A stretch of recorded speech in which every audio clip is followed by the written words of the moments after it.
कैसे लक्ष्मी माँ साहूकार के घर रुक गई।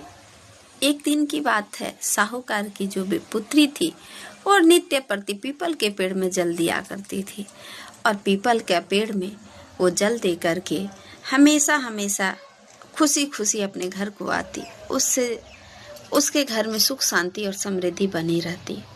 जो भी भगवान देते पर्याप्त देते और वो खुशी से उस घर में गुजारा करती। तो नित्य प्रति ऐसा वो करने के कारण एक दिन लक्ष्मी माँ उस पे रीझ गई और पीपल के पेड़ से निकाल करके एक सुंदर स्त्री का रूप धारण की और उस बच्ची से बोलती है कि क्या तुम मेरी सहेली बनोगी। उस पर वो बच्ची बोलती है ठीक है, मैं अपने पिताजी से पूछ करके आपको बताऊंगी। फिर पिताजी से ये सारी बातें करती है बच्ची।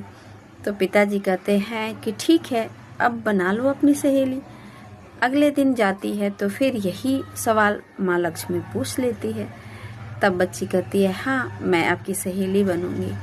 जैसे ही हाँ करती है वैसे लक्ष्मी माँ खाने की न्योता दे देती है कि तुम अगले दिन मेरे घर को आकर के और खाना खा कर के जाना। बस बच्ची बहुत खुश होती है, अपने पिता को बताती है और अगले दिन लक्ष्मी माँ के घर जा कर के खाना खाती है और बहुत से धन इत्यादि दे करके माता रानी उसे वहाँ से विदाई देती है। तो जब विदाई देती है तो पूछ लेती है माता कि क्या तुम अपने घर मुझे नहीं बुलाओगी। उस पर बच्ची बहुत प्रसन्न होते हुए उनको भी न्योता दे देती है और अपने पिता से आकर के बात बता देती है। अगर वहाँ पर उसके पिता कहते हैं कि अब माता रानी तुम्हें जितना भोजन कराई उतना तो हम लोग करा नहीं सकेंगे, क्योंकि उतना हम लोग के पास तो पर्याप्त धन भी नहीं है।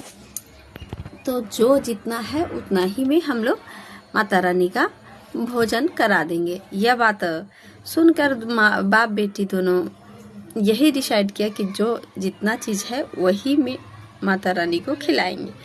अब अगले दिन घर में गोबर का लेप लगाकर आंगन की लिपाई कर देती है और बहुत सुंदर से सजा करके जो भी है उसके पास उसे बना करके चौका लगा करके रखती है कि माता रानी आएगी तो खिलाऊंगी।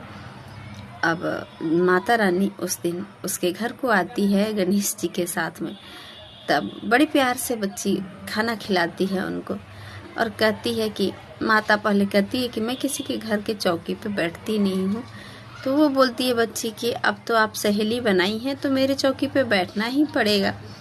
और खाना खिलाने के बाद कहती है कि मैं आपके लिए पान लेकर के जब तक नहीं आती तब तक आप जाइएगा नहीं। वहीं माता लक्ष्मी रुक जाती है कुछ दिनों के लिए और बच्ची कुछ दिनों तक पान लेने के चक्कर में इधर उधर भटकती रहती है और उसके घर में नित्य प्रति धन संपदा बढ़ते जाती है, क्योंकि माता लक्ष्मी स्वयं उसके घर में वास कर रही होती है। और जिस दिन वो लेकर के आती है बीड़ा पान का कि माता रानी मैंने ढूंढते ढूंढते बहुत समय बिता दिए, तब जाके बड़ी मुश्किल से बीड़ा मिला और आपसे वचन जो ले लिया था तो आपको भी दुख हुआ होगा और मेरे घर में रुकना पड़ा होगा। इस पर माता रानी प्रसन्न होकर उसे वर देती है कि तुम्हारे घर में धन और धान्य हमेशा हमेशा मौजूद रहे। तो ये कहानी से आपने क्या सीखा, कमेंट बॉक्स में ज़रूर से बताइएगा। जय श्री कृष्णा, राधे राधे आप सभी।